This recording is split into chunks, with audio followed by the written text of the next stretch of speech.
Hey, what's up? God bless you. I'm here to give you some of that knowledge about Jesus, that Jesus knowledge. I like to study God on all different levels, the cosmological levels, the historical levels, the moral levels, the divine design, and of course the biblical levels. We're going to read about Jesus going in with truth and facts. The Gospel according to the non-Christians. In AD 66, Jews in Palestine initiated a revolt against Roman rules that, to put it mildly, the Romans did not appreciate. The emperor sent troops led by General Vespasian to squash the rebellion and regain control of rebel areas. In 67 CE, Vespasian laid siege to the rebel town of Jotapata in Galilee.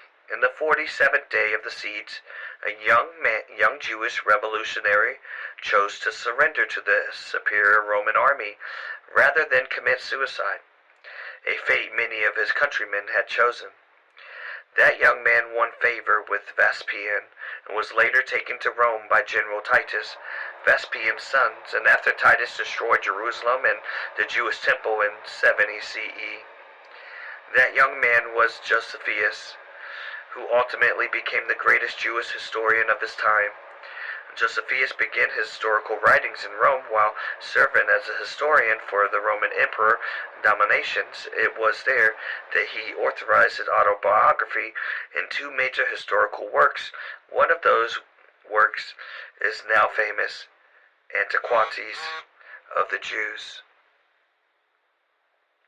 which he finished in about AD 93. In the book 18, chapter 3, section 3 of that work, Josephus, who was not a Christian, he wrote these words. At the time of Pilate, there was a wise man who was called Jesus. His conduct was good, and he was known to be virtuous. And many people from among the Jews and the other nations became his disciples. Pilate condemned him to be crucified and to die, but those who had become his disciples did not abandon his discipleship. They reported that he had appeared to them 3 days after his crucifixion, and that he was alive. Accordingly, he was perhaps the Messiah, concerning whom the prophets have recounted wonders. That was Josephus. Now, that wasn't Josephus' only mention of Jesus. In other passages from Antiquities, Josephus revealed how the new high priest of the Jews, Ananias the Younger, took advantage of the gap in Rome rule to kill James, the brother of Jesus. It was AD 62 CE, and the Roman governor Festus died suddenly in office.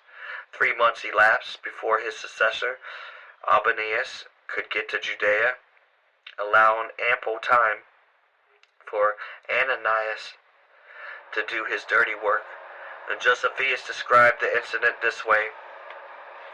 Festus was now dead. Albanius was to be put on the road. So he, Ananias the high priest, assembled the Sanhedrins of the judges and brought before them the brother of Jesus, who was called Christ, whose name was James, and some others, or some of his companions, and when he had formed an association against them, as breakers of the law, he delivered them to be stoned.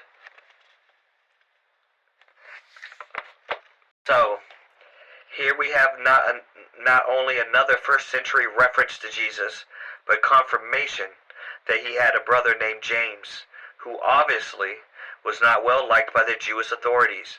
Could it be that James was martyred because he was the leader of the Jerusalem church, as the New Testament implies? Just how many non-Christian sources are there that mention Jesus, including Josephus? There are 10 known non-Christian writers who mention Jesus within 150 years of his life. By contrast, over the same 150 years, there are 9 non-Christian sources who mention Tiberius Caesar, the Roman emperor at the time of Jesus. So discounting all the Christian sources, Jesus is actually mentioned by one more source than the Roman emperor. If you include the Christian sources, authors mentioning Jesus outnumber those mentioned in Tiberius 43-10. Some of those non-Christian sources, such as Celsius and Tacitus and the Jewish Talmud, could be considered anti-Christian sources. While these works do not have any eyewitness testimonies that contradicts events describing in the New Testament documents, they are works written by writers whose tone is decidedly anti-Christian. What can we learn from them?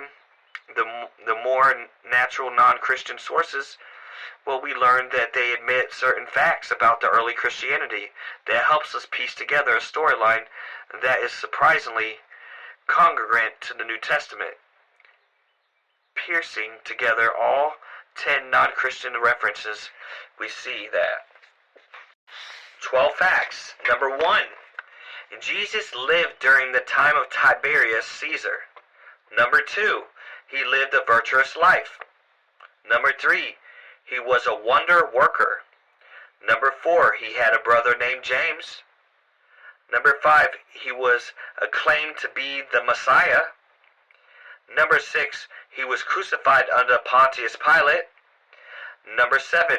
He was crucified on the eye of the Jewish Passover. Number 8. Darkness and an earthquake occurred when he died. Number 9. His disciples believed he rose from the dead. Number 10. His disciples were willing to die for their beliefs. And number 11. Christianity spread rapidly as far as Rome. And number 12. His disciples denied the Roman gods and worshiped Jesus as God. Wow, that's a lot of knowledge for Jesus knowledge. In light of these non-Christian references, the theory that Jesus never existed is clearly unreasonable.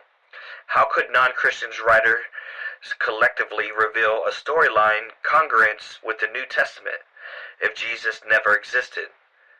But the implications run even deeper than that.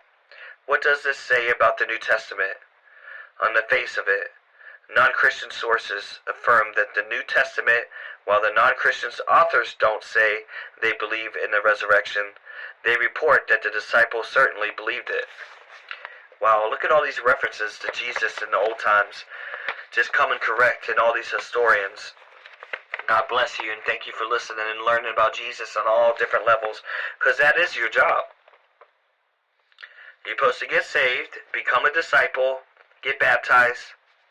What do you think a disciple is? You're out there trying to help people go to heaven. You're putting God first every day. When you wake up, you pray to Him before you open that phone. You know, I'm not perfect. I need to do better too. Everybody does.